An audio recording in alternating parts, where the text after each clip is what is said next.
Thankfully, your name pops up. Oh yes, there's Chandler. I'm not alone in the Zoom void. All right, so we don't have any questions. As I said, the intro essays are up. Please go through and read my comments. I did not comment as heavily as I will on your first papers. This assignment was meant to be a low stakes opportunity for me to see how you understand arguments and what your writing style is. So I might have noted a couple of things that we should pay attention to as we prep for your first paper, but overall, I was just looking to see that you identified an instance in which you needed to persuade someone and that you provided evidence for your reasoning. And as I said in my email, everyone did a great job choosing instances of persuasion and providing evidence. I was very pleased with what the class produced. So pat yourselves on the back.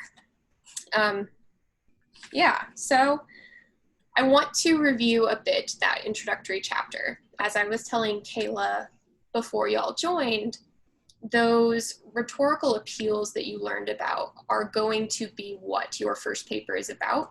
So we're going to establish a solid understanding of those now so that when we get to the paper, there aren't any confusions, because if you don't understand ethos, pathos, logos, and kairos by the paper, it's going to be difficult.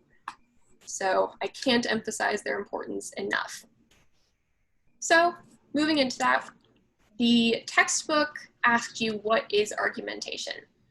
And in the syllabus quiz, I got some comments thinking that argumentation could be manipulative. It could be an instance in which people are heated and passionate, or that someone is trying to force someone to adopt their point of view. And while this is possible for argumentation, I hope that you guys saw that that's not all that encumbers argumentation.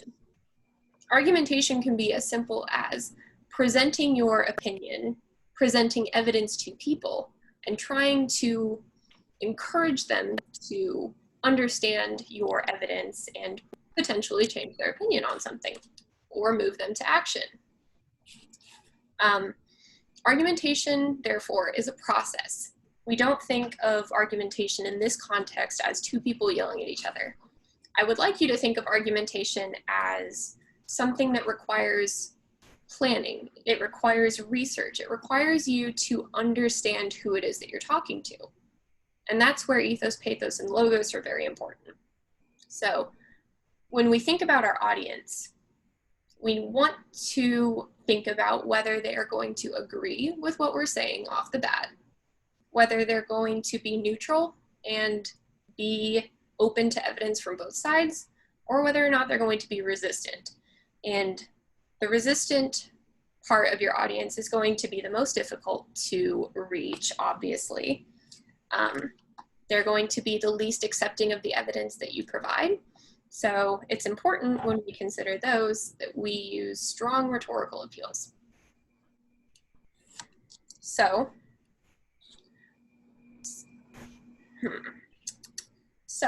ethos, pathos, logos, and kairos. Who thinks that they can define pathos for the class? It can be an example, a definition, anything. What you got? I will call on somebody. It helps the identify like the audience, what you're saying. It's like the audience. Yes, very good. Does anyone else want to add to that? When you think of pathos, what happens in the audience that we should be concerned about? It's an emotional appeal. Exactly. When we think of pathos, we want to understand, we want to think about how the audience emotionally responds to the argument that we're presenting. So that can be the instance in which people are in a heated discussion. That can be sharing a story that's meant to pull at someone's heartstrings and make them emotionally relate to what you're saying. I've provided you guys a PowerPoint that goes through ethos, pathos, logos, and kairos on Canvas. I highly suggest that you watch that, and the example of pathos that I use in that is drunk driving. If you're going to make an argument against drunk driving, a very strong way to do that, that's an appeal to pathos, is to perhaps share an anecdote about your brother who got into a drunk driving accident when he was 21 and died because of that. And because of the impact on human life, people should agree with you that drunk driving should be punished more heavily. So that is an excellent appeal to pathos. You want the audience to feel a bit what you felt in that, and because of those emotions, agree with you that in this case, there should be heavier legislation against drunk driving. All right, ethos. Who wants to tackle that one?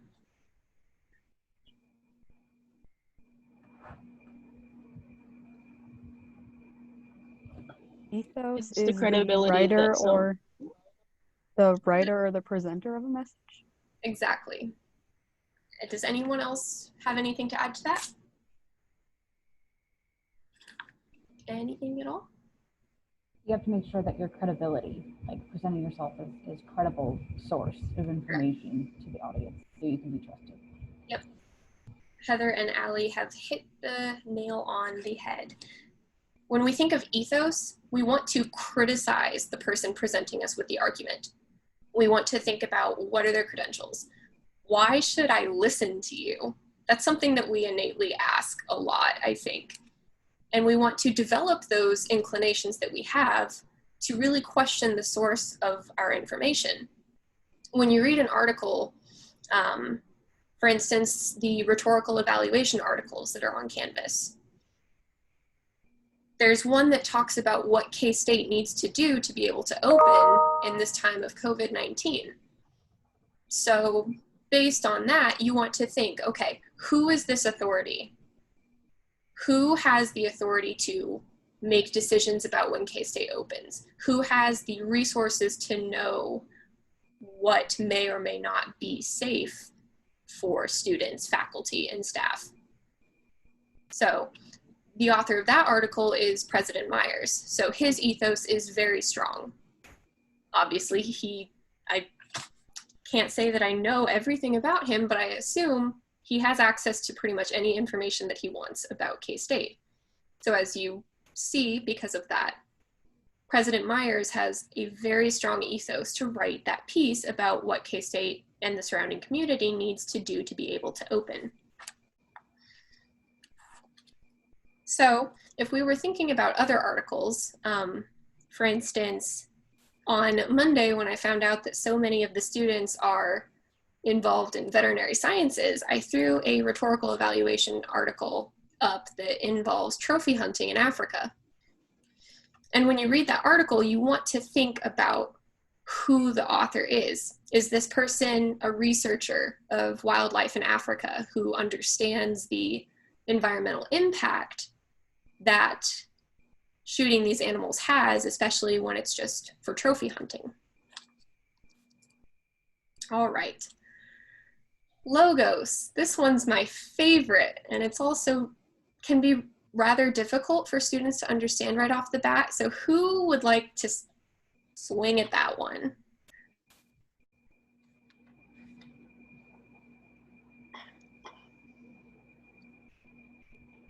Tony, what do you know about logos? You're trying to get like the logical appeal and use logical reasoning and data to prove your point. Excellent. I'm so happy with what you said first, because a common misconception with logos is that logos has to exist with data and statistics, and that's not the case. I really hope that you guys understand that through the reading and through my PowerPoint. Yes, data and statistics can be used to strengthen an argument's logos, but it can exist outside of that. So as Tony said, the heart of logos is the logic of the argument. And when you think about the logic of the argument, you want to consider whether or not the argument is valid or sound. And without going too far into those definitions, you want to think, does this argument make sense in the world as it is? You know, is it a physical possibility? Does it make sense in the current cultural situation that we are living in? And do the pieces of evidence that the author provides, do they reasonably lead to the conclusion that they're making?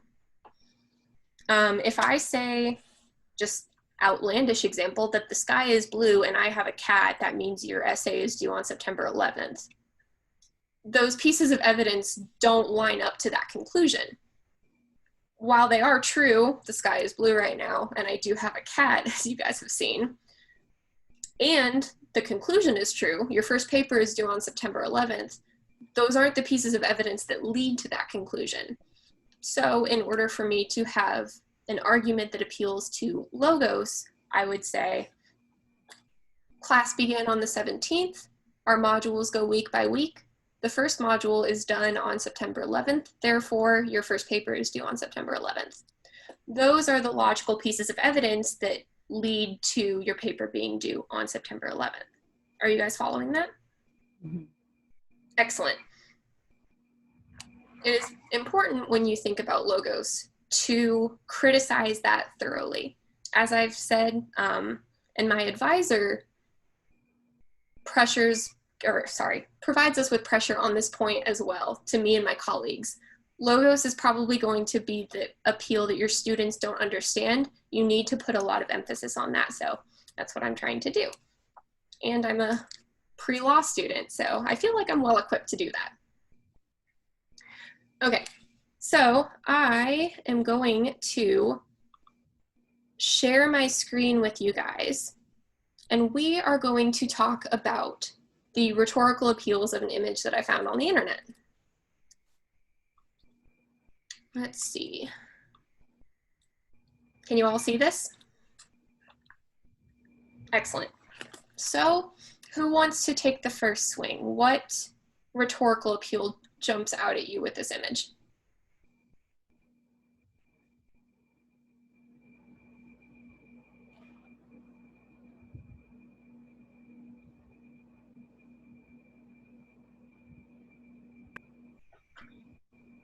They're using pandas instead of tuna because no one really cares about the tuna population, so they rather put an image of a panda on there to make it more understandable. Okay, so what rhetorical appeal? Pathos, emotion. It would be probably ethos. What, Chandler? Ethos, probably, that's what I said. I don't think that it would be ethos, because remember, ethos is about the person or organization that created the argument. So if you would like to find your appeal to ethos, do you see who created this advertisement? Yeah, the WWF in the bottom right corner? Mm-hmm. And I'm assuming pretty much everyone has heard of them in some way, shape, or form. So Chandler, there is your appeal to ethos. This is an ad created by the World Wildlife Fund. They are a prominent organization for animal conservation and rights, so there is a very strong ethos appeal to this. So what instead, the image of the panda, Chandler, what do you think that that evokes in people? Looking at it now, I think it's more of a pathos then. Excellent. And why is that?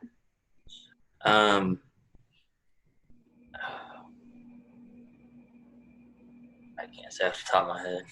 Sure. What does the text on the image say? It's more hitting more emotions towards other people's understandings of who they care about more.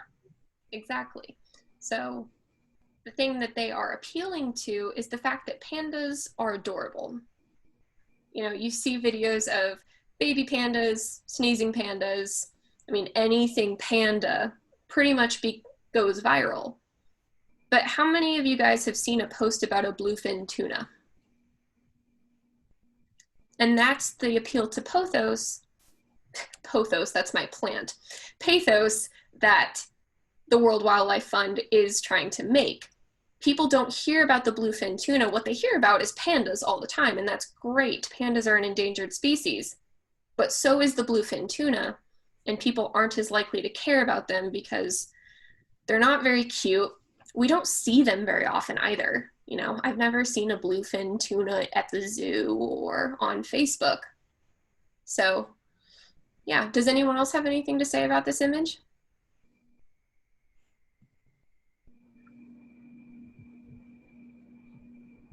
I don't think there's too much more to be said about it either. When we've used this image in the past, some students thought that the bluefin tuna were sharks. And I think that that further bolsters the appeal that the WWF is trying to make, that not only do people not really care about the bluefin tuna, but they're so unheard of in some cases that they're easy to misidentify as other animals. So excellent job, guys. I will note that logos is not a very strong appeal here. There's no evidence here in this image to provide a strong logos appeal. If this image were to talk about the statistics about bluefin tuna that are overfished versus the number of endangered pandas, then we could start to see some logos appeal. But we don't see that here. There's no evidence. This is just an image meant to, as we determined, it's intending to make you feel for the bluefin tuna a bit. I'm not sure how effective it is on me. I like to fish. I don't like to eat fish, so it's not effective on me. And that's where thinking about your audience is important. Who do you think the World Wildlife Fund intends this argument to be for? Because we've already established that it's not very effective on me. So who would it be effective on? Where are my pre-vet students? I would think like animal lovers or wildlife ecosystem. Exactly. This advertisement is geared toward people who already have some sort of agreement with the argument. People who care about animals, people who care about ocean conservation, bluefin tuna fanatics. There are probably some of those. This argument isn't as effective on people who don't have a stake in the argument or have any experience with it. So someone who's pre-vet might be slightly more inclined, just because of the animal nature, to be affected by this argument, but me having my nose in a book all the time, I'm not as likely to be affected by it. All right. So excellent job on that. That is going to be similar to the discussion board post that you guys are going to do. I have an image that you guys will evaluate. You'll choose 2 of the 3 rhetorical appeals and discuss which ones you think are the strongest and why you think they're the strongest. And I put the emphasis on the why. A couple of my colleagues have already done this assignment, and their students just say, this is ethos, this is logos. And while that is great that you identified that, we are wanting you guys to start developing the rationale behind it. Yes, you identified that there's ethos, but what made you realize that? I think that's a good piece of advice as we think about our writing in general. One of the most common comments that I made on your introductory essays is, great, but how can we elaborate on this? So don't assume that I understand how you came to understand that ethos, pathos, and logos are present in this image. Assume I'm an idiot, and that shouldn't be too hard. Tell me explicitly, where is the ethos, where is the logos, how did you come to that conclusion? Hold my hand a little bit, sometimes I need it. All right.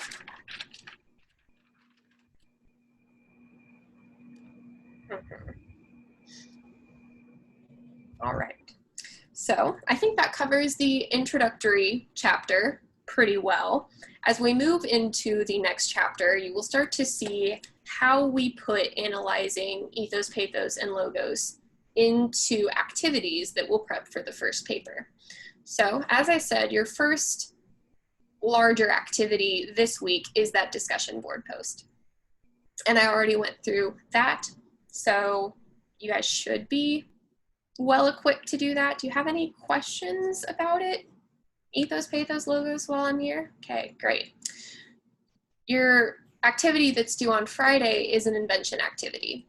And for that assignment, you will have to read the articles that I've provided on the Canvas page.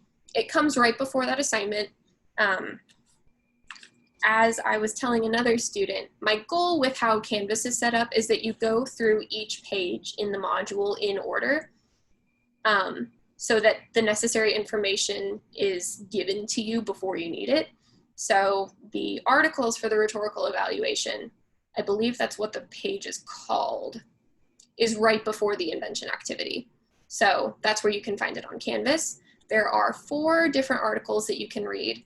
And for your invention activity, you're going to develop your argument as to whether ethos, pathos, and logos are used effectively in the articles or not. And as I said, I found some cool articles for you guys. I think that you'll enjoy them. But yeah, that's what the assignment will ask you to do. Does anyone have any questions at this point about the assignments for the week? So where do we find the discussion board? It's on Canvas Yes. under discussion board, or? So it's just, everything is on the home page. So when you open Canvas, you'll see the information module. And as you scroll through that, you will see each individual activity, reading, link, PowerPoint, anything that I upload, you'll see that in order for each module. And I have it organized week by week. So there are little headers that this one will say August 24th to August 26th, maybe 25th, I don't know what I wrote. But anyway, all of the assignments and material for this week is in that section, and so on and so forth. So if you have difficulty finding it, please let me know. But I did check, everything is there. Okay. So, All right. yes, always double check myself.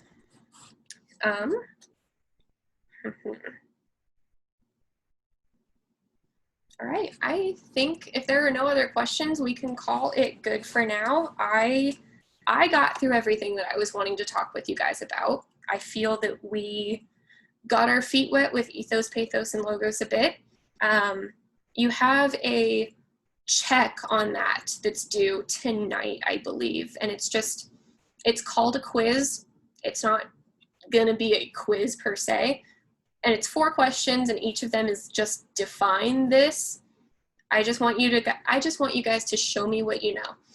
If you need to provide examples, a definition, whatever you come up with, I'm just asking that you guys show me what you understand about these appeals so that I can determine if we need to do some more practice with them.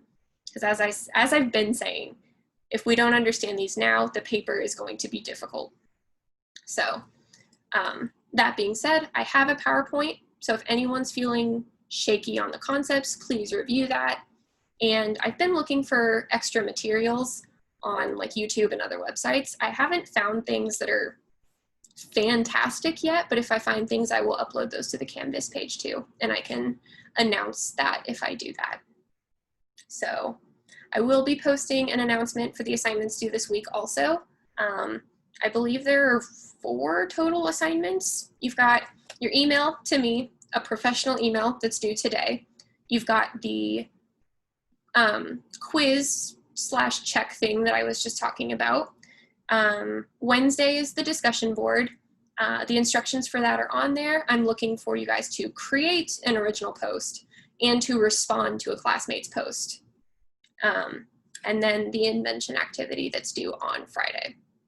So I believe that's it. Anyone has any questions or concerns, feel free to email me. And if you need extra practice with these concepts, these rhetorical appeals, please let me know too. I'd be more than happy to meet with someone over Zoom, have an email exchange in order for you to have these concepts mastered. So until I see you again, I suppose. Have a great week, guys. Thank you. Of course.